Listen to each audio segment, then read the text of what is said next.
After finishing the last three chapters of The Great Gatsby, I realized that the story did not let us have a happy ending, as almost all the plot lines that I was following resulted in a tragedy.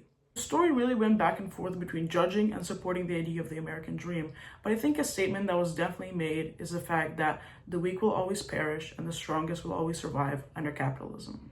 But before I go into any more detail, let me introduce myself. My name is Simon, and today we'll be discussing how in The Great Gatsby by F. Scott Fitzgerald, your status can very much determine whether you live or die. The last three chapters of the story almost reminded me of a Shakespearean tragedy in the way that we've been led up to this big climax, and when it does happen, we see a whole lot of deaths. In this specific case, we'll be discussing the deaths of Myrtle Wilson, then her husband George Wilson, and of course, the great Jay Gatsby himself. But the interesting thing about these deaths, and kind of the main topic of my vlog, is the fact that these deaths are not coincidental. They're caused by the actions and behaviors of the richest of the rich in this book, which are Daisy and Tom Buchanan. The destruction that Daisy and Tom are both fully capable of, I think, is described by Nick very well in the end of chapter 9. We are going to be skipping ahead a little bit, but I think it'll all tie in pretty nicely at the end. So in this quote, he stated, "I couldn't forgive or like him, but I saw that what he had done to him was entirely justified.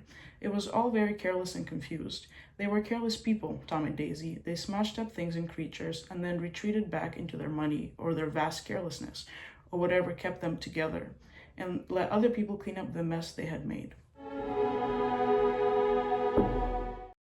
Let's start off with the murder of Myrtle Wilson, which I think was particularly gruesome and unsettling, but in a way it did kind of set us up for the ending of the book. So Myrtle's actual cause of death was Daisy hitting her with Gatsby's car. However, that is not going to be my main argument, but I do think it's still something worth discussing because the ways Daisy did it kind of showed her attitude towards Myrtle. Because it was an accident, but she did not care enough to stop or check up on Myrtle or anyone around her. She just hit her and drove off. It was kind of like a hit and run, which shows us that Daisy viewed Myrtle as this disposable object living in the Valley of Ashes that was not even worth stopping a car for. So now onto my main point, which is the way that Tom feels about his mistress Myrtle getting killed. When he finds out about Myrtle's death, we do have some empathy in him. We do see a little bit of emotion come through because he was shocked at first, and then on the way back to his house, he actually sheds a few tears and kind of cries. However, the thing about his grief is it only did last that car ride, because when he's out of the car on his way to walk back into his house, into his normal regular life, this is what Nick notices about him. "And change had come over him. He spoke gravely and with decision. As we walked across the moonlit gravel to the porch, he disposed of the situation in a few brisk phrases." I think this quote really displays Tom's attitude towards Myrtle, because it's not like he never cared about her. I mean, he cared about her enough to cheat on his wife with and keep up this huge secret. However, when it came to her death, his grief only lasted hours or minutes.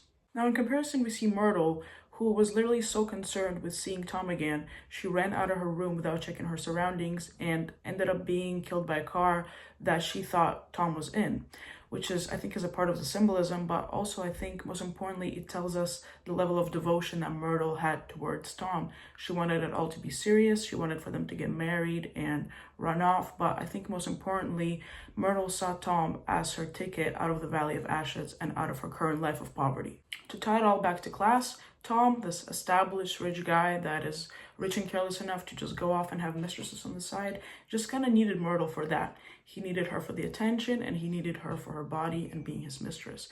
However, Myrtle saw Tom as this essential thing that could potentially save her out of poverty, and I think she did truly care about him to some extent as well. So what we're seeing here is Myrtle's run for Tom's money and Tom's success ended up killing her. It's really interesting to note how Myrtle, a poor woman, is disposable to Tom. However, Daisy, his rich wife, isn't, as he was fighting for her just a couple hours before the accident. Now let's talk about the death of George Wilson, who in the book died by committing suicide, but I think it is quite evident that he in fact died due to the manipulations of rich people. Ironically enough, I actually think that George Wilson was one of the most genuine and honest characters in The Great Gatsby, but I think that was constantly misused. His kindness was always misused because Myrtle was cheating on him and Tom was constantly leading him on with the car, but overall he seemed like a very trustworthy and trusting person. And I think another interesting thing to note is that he knew that he was low class, and unlike Myrtle, he didn't really have a desire necessarily to cheat his way out of it. Finding out about Myrtle's affair and then finding about her death completely devastated Wilson. He was really upset and he kind of entered this delusional state later on. But when he finally got up from his bed and he went up to the window and he saw the great poster of T.J. Eckleberg's eyes overlooking the Valley of Ashes. And as he was looking into those eyes, he was almost talking to Myrtle, and this is what he muttered. God knows what you've been doing, everything you've been doing. You may fool me, but you can't fool God.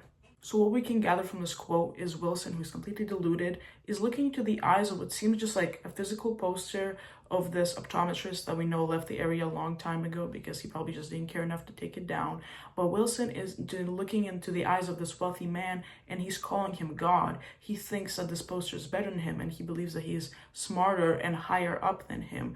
So that kind of leads us to believe that Wilson acknowledges that he can be fooled, but the rich can never be fooled because they are the ones fooling him.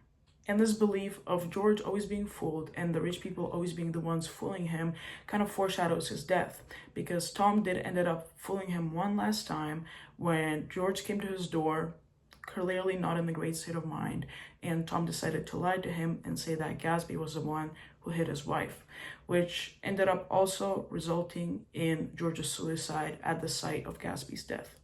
Adding to this whole idea of calling rich people God, I think this is really interesting when it comes to Tom and Wilson's dynamic, because when I think of a God, I think of a kind of supernatural being that is able to dictate fate and the rules of how to do stuff, which is kind of what Tom did for Wilson, because all of his lies ended up dictating Wilson's actions that led to his death.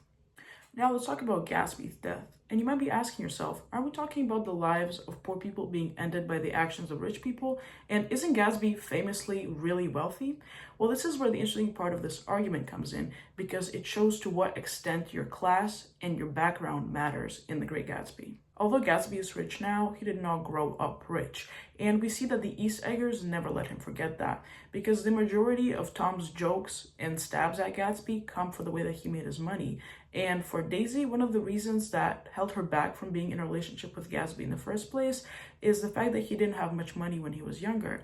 So we see that although he is presumably on the same level of wealth that they are, his wealth not being generational matters.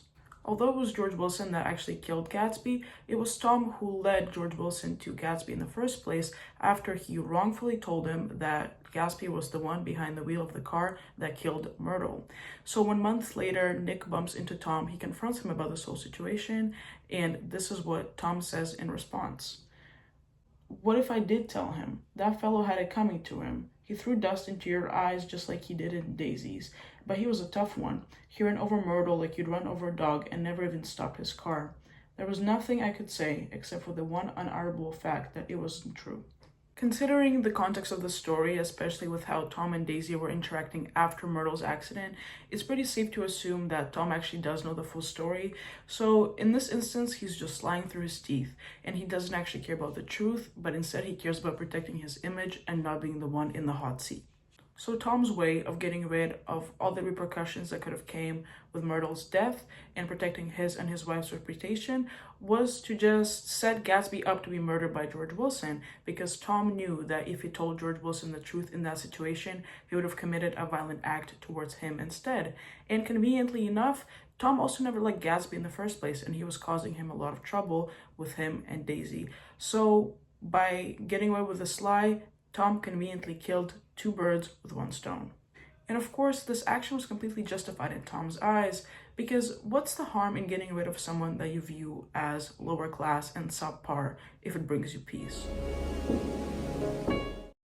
So what The Great Gatsby is trying to tell us is, despite all the ideas that the American dream attempts to sell to you, it is quite evident that we are not all born with the same chances and opportunities as others, because people who have had success all along will always be looking down at you.